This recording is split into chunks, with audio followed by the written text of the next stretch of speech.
Hot. Hey, it's me, Kinghuman. Listen up. I want to have another one of our conversations with Kinghuman, I call him, or, basically, it's sitting down to lunch with one of my buddies. So it's going to be as if I was sitting down with you for lunch and you were my best buddy and we're having a conversation, and I'm going to give you some real philosophy. Now, somebody might say, well, who cares about your philosophies, Kinghuman? What makes your philosophy any good? It's because I was you. I was a battery in the matrix with a crappy job, driving a truck. Didn't even realize I was a battery in the matrix and that I had been programmed not to succeed.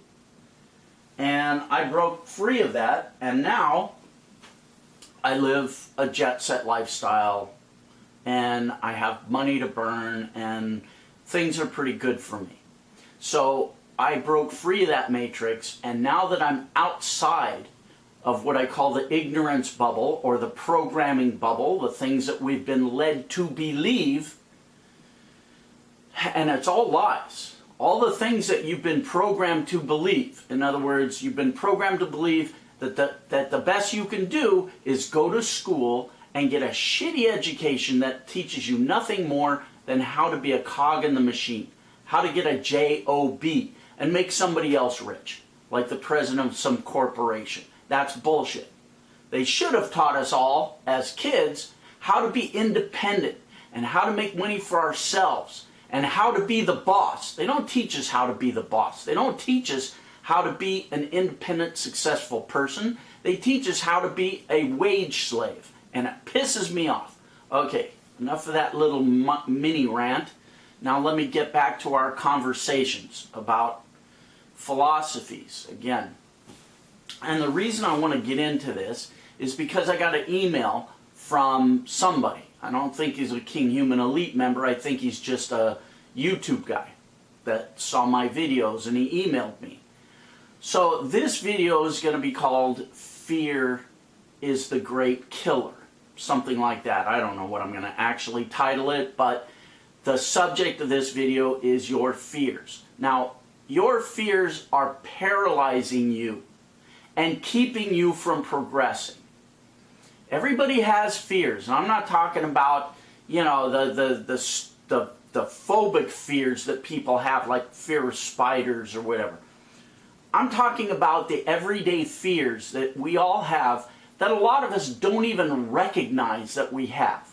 Most of those fears have been programmed into us because they come from a place of programmed devaluation. In other words, we've been programmed all our lives what we cannot do, what we cannot achieve.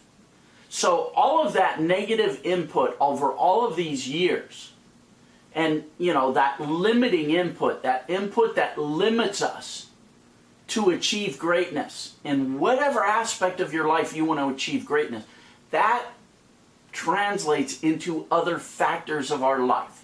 Now here's an example, and I'm going to refer to this guy's email. I got an email the other day from a guy saying, Kinghuman, give me something that I can do and make money with. And it's got to be something that fits in this narrow parameter because I'm an older guy, I'm in my upper 50s. I guess he doesn't realize that he's talking to a guy who's 60 years old. So I'm older than he is. I'm in my upper 50s, which already is a limiting thing to say. It's self-limiting. Basically, right there, he's saying, I can't do much because I'm 58 years old. Well, you've already given up. Then he goes on to say, and I need something I can do with the limited education that I have. Well, there's the other limiting factor that he's imposing on himself. He's saying he cannot learn anything new. And immediately after analyzing that, I came across several things that kind of bothered me. Here's a guy who is limiting himself. He's saying, I can't do much because I'm old. I'm too old to do anything. Wrong. And he's saying, I can't do much because I only have this much education in me. Wrong. You should, I don't know if he's afraid of learning anything new. I don't know if that's a learned behavior that somebody programmed into him and told him, you're too stupid to learn new things, or if it's something that he imposed on himself. But it's important for us to look at this as an example and recognize our own self-limiting behaviors.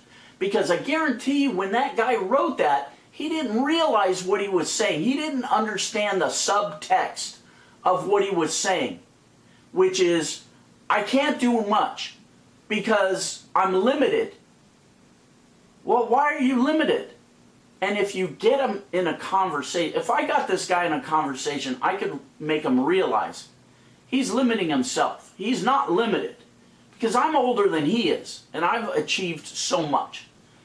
It's not a factor. Your age is not a factor in what you can achieve in life. You could, the earlier you do it, the better, sure. But just because you're at a certain age doesn't mean you cannot achieve whatever you want to do. I don't care if you think you're too young or you're too old. You can do it. The other thing is learning. Your education is key. Don't be afraid to learn new things. I learn new things every single day and I relish it because it means I'm progressing. Now, I really can't stress this enough. You have to understand the knowledge that we have in us, whatever knowledge we have at this point in our lives, is not stuff we were born with. We had to learn it. We acquired it. What's wrong with acquiring new knowledge? Okay, I'm kind of digressing here and getting really into this specific case. But I want to get more broad with this because it's very important for you to recognize the fear, the paralysis, the self-limiting behaviors that you have inside of you. At this point, I don't really care whether you backtrack it and recognize where those implants in your head came from, those self-limiting fears, those self-limiting behaviors, those self-limiting thoughts. I don't really care if they were programmed into you, if you acquired them from an outside source, or whether you developed them yourself from some kind of bad wiring in your head. It doesn't matter. The important thing at this point is to recognize them for what they are and overcome them. So I want to give you a homework. I want to give you a homework assignment, actually a couple of homework assignments if I can remember them.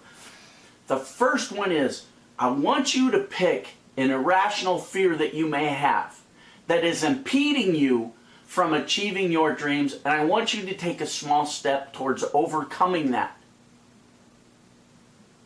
I have a friend, and this drives me crazy. I have a friend who has a fear of flying, and it's an irrational fear. I mean, he's flown in the past. He realizes logically that, you know, flying is a lot less dangerous than the things he's doing now, which are riding motorcycles and just being a mental case out there on other things. But he has, for some reason, he has programmed himself to be afraid to fly. And this limits his universe into a small, we live in a small little resort village on the beach. There's not a lot going on in this town. To really, really expand his opportunities, I've offered to fly him a lot of places and show him a lot of things, and I would foot the bill. And he can't even do it because of his limiting fear. Now that's an extreme case of somebody's irrational fear keeping them from success and keeping them from gaining an education. I mean, he would learn so much by getting outside of this little tiny village we live in, and opportunities would expand for him in such a big way. But he can't do it. He's paralyzed by his fear. So, first thing I want you to do is I want you to realize, I want you to take an inventory of your fears. And it's a hard thing to recognize. It really can be a hard thing to recognize for a lot of you people. Just like the guy that wrote me that email. He didn't realize what he was saying. He didn't realize he was saying, I'm limiting myself to this narrow parameter by thinking in a little narrow channel. And I cannot step outside of that channel. Why? Why can't you learn something new? Why can't you believe that your age is not a factor in your ability to succeed? Why is that? Why are you thinking that way? Try stepping outside of this little channel that you've built for yourself and see what happens. Will the world come to an end? Will somebody chop off your leg the minute it goes outside that line? No! You'll find that you'll get validation and you'll make progress. You'll actually get out of that channel. Another word for it is rut. And you'll start moving other places, seeing other things, developing other philosophies. You'll start learning, you'll start progressing, you'll make advancements in your own psychological makeup, and that will lead you to success. So I hope I've been very clear here, and I hope you guys understand where I'm getting at. It's self-analysis. And I hope some of you have taken my advice in the previous videos and gotten some books on psychology, or even gotten on the internet and just read some simple psychological excerpts that might help you progress.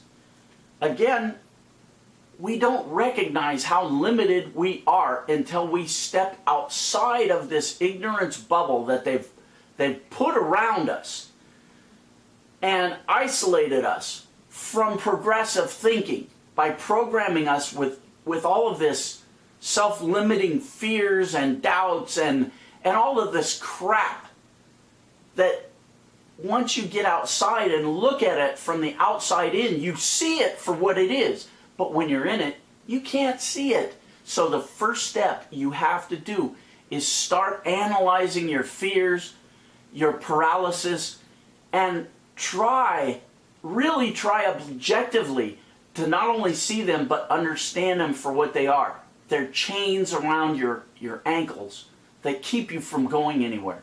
So you have to break free of those chains. First, you have to recognize you've got chains on. All right, guys, I hope that makes sense to some of you guys. We'll continue these lunch talks. And in the meantime, I have to get busy. I got a lot of new content I got to put up on my website, the Kinghuman Elite. Education. Education is key. That's why I give you guys a lot of different actionable material in here. And it's up to you. It's up to you to take it and run with it. I'm not going to hold your hand. All right, guys. Maximum respect. Sayonara, and think about donating a few bucks to help a sick kid at St. Jude's Research Hospital for Kids. It really is a good thing to do. And what could be better? All right. Sayonara. Maximum respect.